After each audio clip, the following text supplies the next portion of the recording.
The most common audit notice the IRS sends out is IRS Notice CP2000, and this is commonly known as a matching audit.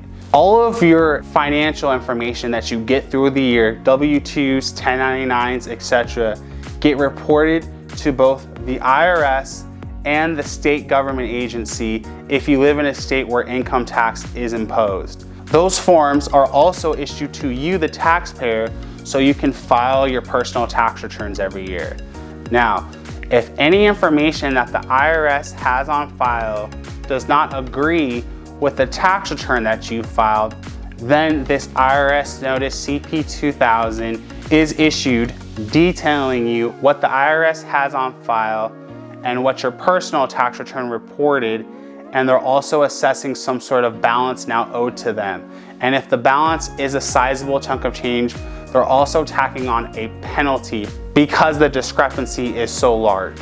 The two most common reasons this notice is issued is because of missed 1099 income and missed stock activity. So if you received a 1099 and forgot to report this on your tax return, the government is now making you aware.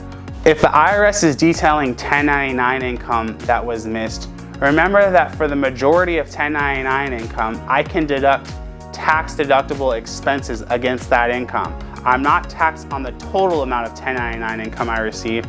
I'm taxed on what's left over after tax deductible expenses are accounted for. So we want to see, do we have any tax deductible expenses that we can deduct if we missed 1099 income? Another 1099 instance that is typically caught by the IRS is the sale of a home. The IRS has on file how much the home sold for, but they don't have on file how much you purchased the home for. Home improvements, principal residence exclusion, etc., that we can deduct from that sales price. If the IRS is detailing stock activity, for the most part, the IRS just gets the amount of money the stock sold for.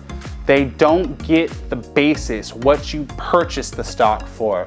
So it is possible that you sold stock at a loss, but all the IRS has on file is how much you sold it for, not how much you purchased it for. So we need to figure out how much we purchased our stock for. We need to account for that cost basis because we can deduct that against the proceeds that we got from the sale of the stock.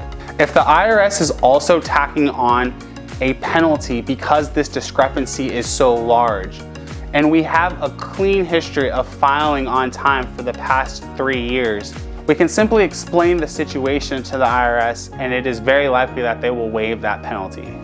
So if you're really looking for a firm to really handle this notice that you received and come up with a plan of action for you, we'd love to discuss this further with you.